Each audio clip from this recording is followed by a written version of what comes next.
They have no idea at all whether you can hear me, but I'm at London Bridge. There's London Bridge Beach there, and that is very impressive. London Bridge is much, much bigger than I thought. Yeah, the Brisbane wine export. When I was a kid, when you're a kid, your parents sing your songs. And you say to them, hey, Mum, Dad, is that true? And I said, of course it's true. It's in the song. And you say, nah, I never believed that. But my parents sung me a song called London Bridge is falling down, falling down, falling down. I didn't believe it. And one day, London Bridge fell down, and there it is. So the lesson here, kids, is always listen to parents, because sometimes they might get it right, usually not, but London Bridge did fall down. Here we are down at 12 Apostles. Don't know if you can hear me because it's very, very windy, very, very cold. Gibson Steps Beach down here. I think many movies have been done from there. Don't know if you can see that on video. I don't think that's natural. There, I assume, is the first apostle there. He's actually the 12th apostle. His name's Gary Apostle. He couldn't really battle balls, so they kept making him 12th man everywhere he went.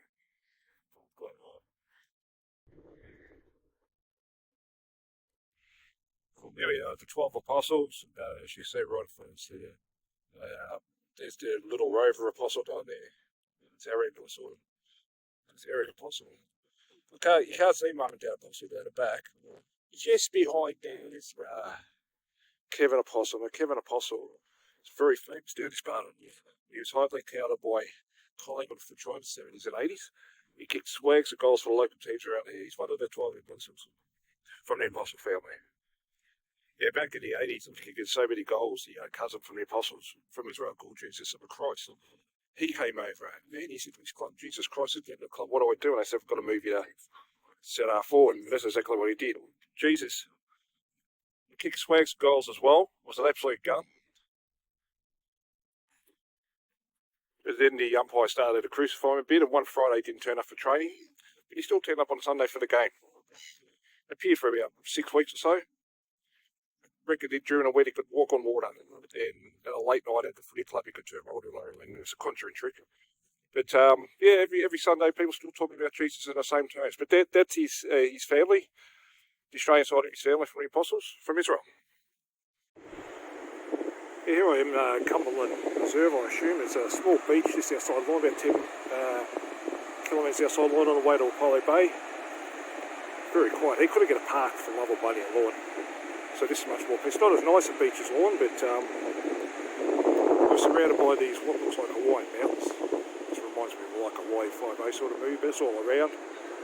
Just been driving on Great Ocean Road now for about 15-20 minutes, coming up through the Otways, which is very, very challenging going over the top and down that. Glad I've got here. It's about an hour behind because of two major turn-offs. Princess Freeway and the road going towards Torquay. Had to take two major turns, but yeah, it's 30 degrees, wind's blowing, very, very nice. This is a place I've never heard of. I'm halfway between Lawn and Hollow Bay at the moment. It's called Separation Creek. Nice little beach. Easy to get a car park spot, so a lot of houses up top of the hill up there you can see. But yeah, it's quite a nice beach, and we shall continue. This is the main street of Gellibrand. Very nice cafe place sort of thing there. Got a caravan park here. Some young girls playing the piano over there if you can hear them. I've just come from up there, over that mountain, on the worst roads I've ever been on in my life, when I could have been on this road the whole way from Colac and I didn't realise it. Don't know how I never got a flat tyre, but anyway, there's Gellibrand there. I think we're pretty high up in the Otways, but I don't know. Alright, cheers. I'm in Pyrenees, as you can see there with the creek.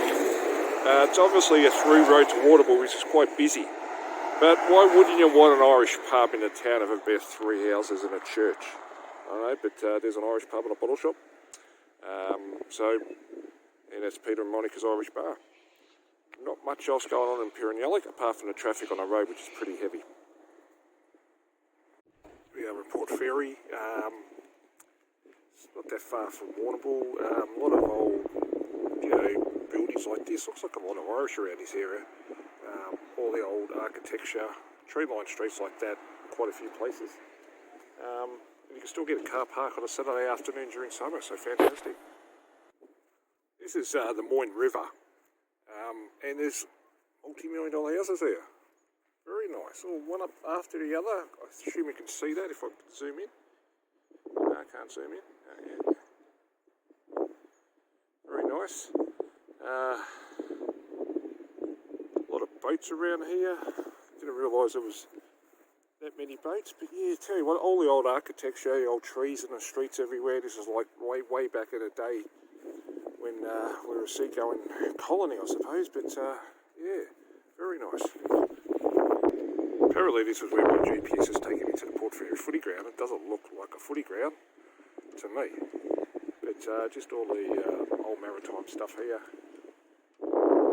Yeah, don't know where the footy ground is, but I'll find it.